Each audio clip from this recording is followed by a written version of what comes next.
Hello everybody, welcome back this channel. तो आज अपन पढ़ रहे हैं ऑर्डर 6 चल रहा था सीपीसी का, और अपन रूल 6 तक तो क्लियर कर चुके हैं। आज अपन रूल 7 पे बात करने वाले हैं, जिसमें बात की गई है फेरबदल के बारे में। कि यानी कि आपने प्लेंट फाइल किया, प्लेंट में आपने कुछ बोला है कि मेरे को 50 लाख रुपए सामने वाले को मैंने उधार दिए थे, मेरे को वो चाहिए। ठीक है, प्लेंट में आपने ये बोला है, और बाद में आप अपनी कोई स्टेटमेंट को चेंज कर देते हो या फिर ऑरल स्टेटमेंट दे देते हो कोर्ट में कि नहीं, मैंने 50 लाख रुपए उसको उधार नहीं दिए थे, मैंने तो उसको 50 लाख रुपए जो दिए थे वो तो गिफ्ट दिया था। तो अपनी ऐसी स्टेटमेंट को आप चेंज करते हो या फिर कोई बाद में कोई स्टेटमेंट देते हो कोर्ट में फाइल करते हो कि नहीं, मैंने 50 लाख रुपए उधार नहीं दिए थे, मैं तो उसको गिफ्ट किया था। तो ये कॉन्ट्रडिक्शन चीज़ें आप बोलोगे तो उनको अपने केसेस में आगे जोड़ते हो, तो उनको आप नहीं जोड़ सकते।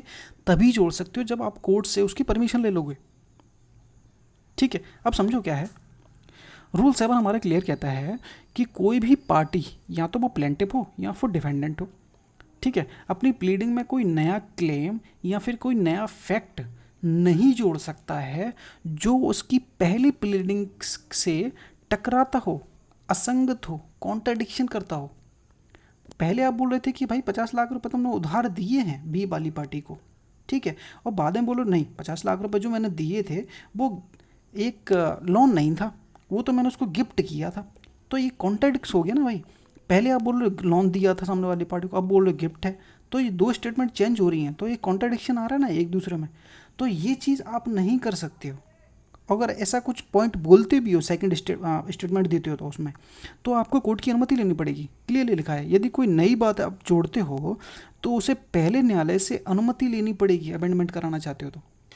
ठीक है, और आगे समझो क्या है कि पहली बार जो प्लेंट या फिर रिटर्न स्टेटमेंट में आपने लिखा है उससे अलग कोई नई बात, उल्टी बात, कॉन्ट्रडिक्शन सीधे नहीं जोड़ा जा सकता। अगर आपको कोई नया बात जोड़ना है तो आपको अमेंडमेंट के लिए एप्लीकेशन ऑर्डर 6 रूल 17 से कोर्ट की इजाज़त लेनी होगी कि हम ऐसा अमेंडमेंट करना चाहते हैं। क्योंकि भाई तुम जो जज है वो तो दिमाग ख़राब हो जाएगा ना भाई। 50 लाख बोल रहे लोन दिया है, बाद में बोल रहे दान किया है, तो भाई जजमेंट किस पे देना है, क्या है। तो ये सब नहीं चलेगा। आपको जो करना है वो कोर्ट को बता के करना पड़ेगा।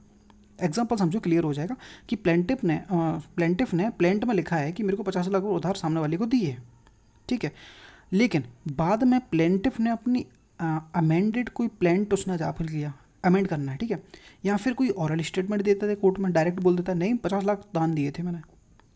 कोई ऑरल स्टेटमेंट कहता है, उसमें कहता है प्रतिवादी ने जो 50 लाख रुपए गिफ्ट के तौर पर दिए थे, ना कि उधार। यह उलट बयान, कॉन्ट्रडिक्शन, डिपार्चर है। बिना अमेंडमेंट के ऐसा बदलाव कानून मना करता है और ये ऑर्डर 6 के रूल 7 का उल्लंघन माना जाएगा। तो ये हमारा रूल 7 क्लियरली ये कहता है कि जब भी आप कोई कॉन्ट्रडिक्शन बात बोलते हो, जो आपने प्लेंट में कुछ और कही थी, बाद में कुछ और कह रहे हो, लेकिन उसको बदलना चाहते हो, ठीक है, या फिर बदल के कुछ और कह रहे हो आप कि नहीं 50 लाख नहीं थे, वो तो दान था। तो ऐसी कॉन्ट्रडिक्शन वाली बातें अगर आप ऐड करते हो तो आपको उस केसेस में कोर्ट से परमिशन लेना पड़ेगा।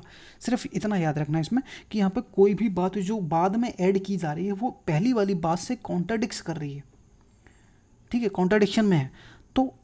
तो ऐसी चीज़ों को आपको ऐड करने से पहले कोर्ट से पूछ लेना है, ठीक है, बस इतना याद रखना। अगर कोई बात विपरीत जा रही है पहली वाली बातों के, तो आपको कोर्ट से पूछ के ही उसको अमेंड करना होगा, ठीक है। अब इतना रूल 7 हमारा क्लियर होता है। कोई डाउट हो तो पूछना। अब नेक्स्ट रूल पे अपन मिलते हैं रूल 8 में, ठीक है। जल्दी जल्दी वीडियो डालूंगा, अब मैं टाइम वेस्ट नहीं करेंगे। इसके बाद अपन मैं पढ़ाऊंगा ऑर्डर 39 पढ़ेंगे अपन, ठीक है, जो बहुत ज़्यादा इंपॉर्टेंट है, वो पहले निपटाते हैं। अब मिलते हैं नेक्स्ट वीडियो में। वीडियो पसंद आए लाइक करना, सब्सक्राइब करना। कोई कुछ पॉइंट नहीं समझ में आया तो वीडियो के नीचे कमेंट कर देना, आप जो भी पूछना चाहते हो, ठीक है। मिलते हैं नेक्स्ट वीडियो में। Thank you.